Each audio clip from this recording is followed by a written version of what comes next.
know there are two main ways that you can slap the bass. Now, I don't mean hand position, I don't mean thumb up or thumb down, I mean the actual way that we attack the string with the thumb. There are two totally different attacks. It's these attacks that make the difference between Mark King and Victor Wooten, or Flea and Larry Graham. Neither is better or worse, but only using one of the two could make all the difference when it comes to playing more advanced lines. The attacks that I'm talking about are the bounce and the rest stroke. When we usually think of slap bass, we think of that bouncing of the thumb against the string like this. That's usually the first way that we're taught to slap, and you'll see the bounce taught in pretty much every beginner slap lesson on YouTube, including mine. But you can also play the rest stroke. This is where you slap the string with the thumb, but instead of bouncing and returning to that start position, you strike through the string and come to rest on the next string, like this.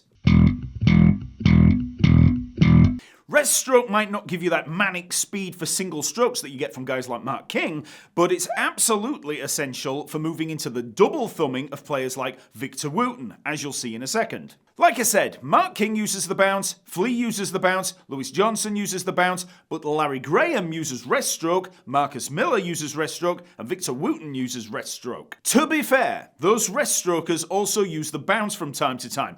Both techniques are useful for different applications. The bounce allows you to play more immediate speed and has a more percussive chime. The rest stroke has a fatter tone with more low end and power, and it's necessary for double thumb.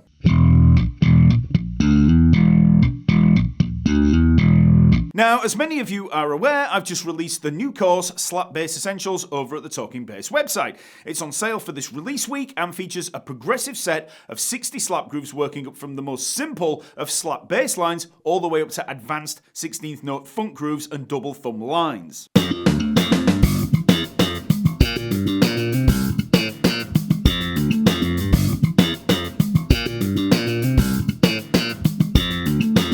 There are also 13 technique lessons that provide all the skills that you need for embarking on the main grooves. Every groove has a coaching lesson with yours truly taking you through all the hurdles that you're likely to face. So now let's look at a lesson and a groove from the course. This lesson deals with double thumbing, hence my quick look at the rest stroke thumb action, and we move into groove 57 that makes use of double thumbing. So check out the full course using the link in the description below, and let's get into it. Double thumbing is a technique popularized by Victor Wooten, whereby we use both a downstroke and an upstroke, so we get two slaps for the price of one.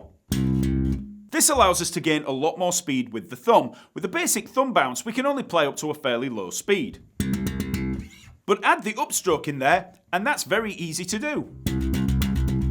Now, one thing to bear in mind with double thumbing is that it does have a slightly different sound to regular slapping. It's closer to the feel of plectrum playing, really, but with a sharper attack, and it ironically has a lot more in common with plectrum playing as a physical action. When I first tried double thumbing as a youngster, I just found it impossible to get the correct action. I wrongly assumed that the edge of the thumb had to move in and out.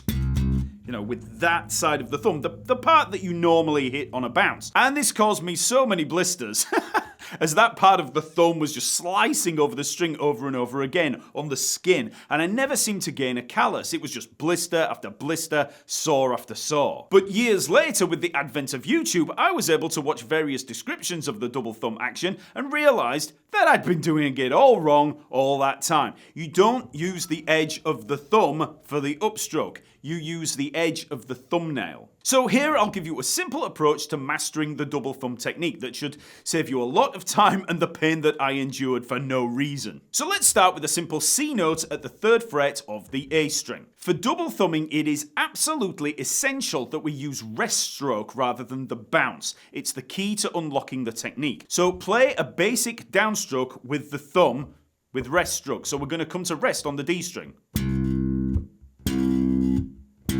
So that's the first action there. So slap through the string and stop. There's no bounce. See how the thumb's coming to rest on the D string. Now, after playing the downstroke, you simply bring the thumb back to the starting point using the edge of the thumbnail to catch the string on the way up. Don't go too hard with either stroke, just relax strike through, and then back. So come down to the D string, and then come back up. Now, if I play it really, lightly, you can hear that it's not that much of a snap on the upstroke. But it doesn't matter. You're just trying to get the action. Downstroke, upstroke. If you hit it at the right angle, you'll catch the string with the edge of that thumbnail. But like I said, it's all in that rest stroke. If you get that right, you should be in position to come back up. So that is the double thumb action. Notice how it's very similar to a downstroke and an upstroke of a plectrum. We've got the downstroke and the upstroke. And you want to treat double thumb lines just as you would picked lines. Don't start out too fast. Just try simple 1 or 2 note rhythms and riffs, then gradually build up the complexity. Start out slow and try playing some riffs that you already know and would ordinarily play with fingers or a pick, but make them easy. Don't go for crazy Jaco Pastorius lines to begin with. So let's just try a few simple rhythm exercises to break in that double thumb action. We're going to start in home position. We're just going to play ghost notes, and we'll just play on the A string. So to begin with, let's just try 2 16th notes. So 1 E and we'll just play them on each beat. 1 E and 2 E and 3 E and 4 E and So very slowly we'd had.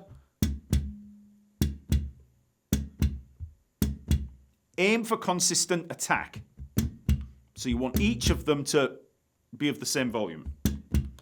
1 E and 2 E and 3 E and 4 E and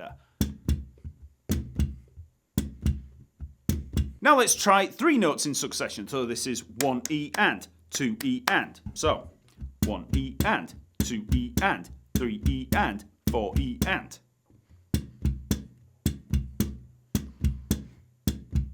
Now let's try 4 notes in succession and then land on the next downbeat. So we have 1 E and 2, 3 E and 4. So here we are.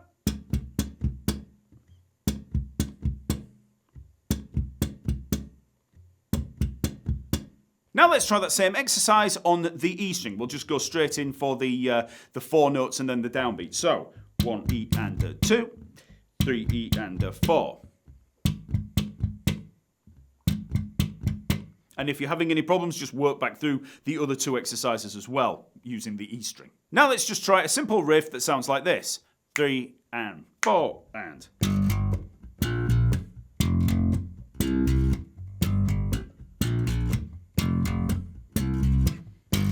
So here we're just playing G, B flat, F and C. So 3rd fret E string, 1st fret on the A string, 1st fret on the E string, 3rd fret on the A string. And we're just playing 2 16th notes on each. So, and then next beat, then. So 1 E and 2 E and 3 E and 4 E and. So we're choking at the end of each 2 notes. So choke, choke. So we just get that nice snap on the upstroke.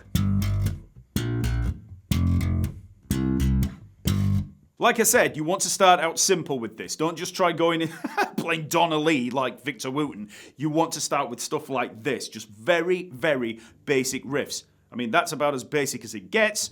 And even that, when you're first getting started with double thumb, can be quite challenging. So over time, practicing it round and round, you are going to get that action down. And once you got it down, you'll be off and running. So that's the absolute basics of the double thumb. The lines make use of double thumbing from groove 56 onwards.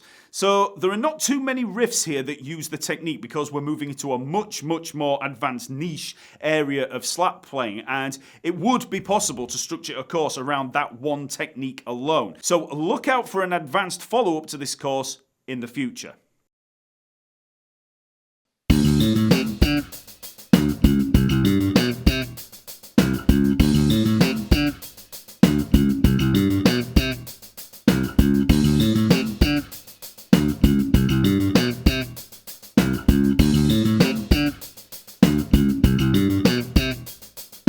For groove number 57, we have some more double thumbing, but this time we're working across the strings. So the first bar begins with this phrase. So we've got D, then A, then C, and D. 5th fret A string, 7th fret D string, then 5th fret and 7th fret on the G string. So we've got double thumb on each of those notes. So downstroke, upstroke, downstroke, upstroke. Then pops for the C and D. So take this very slowly, ensuring that you get good rhythm and, again, you've got good purchase on that upstroke. So you want consistency of tone, time, and attack. And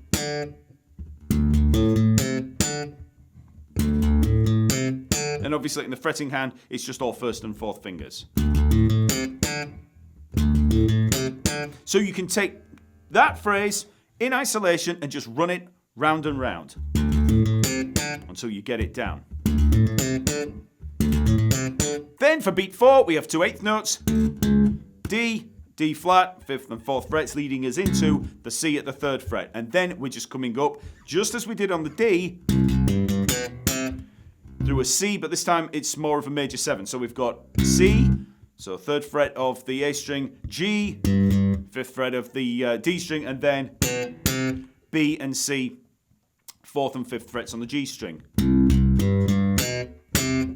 And then to bring us back round, C, C sharp, back into the D, 3rd and 4th frets leading into the 5th. So the whole riff.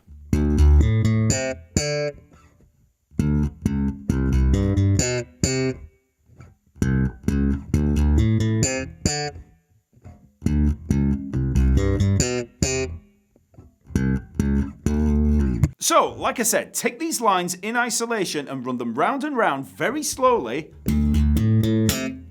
ensuring you get that snap on the upstroke.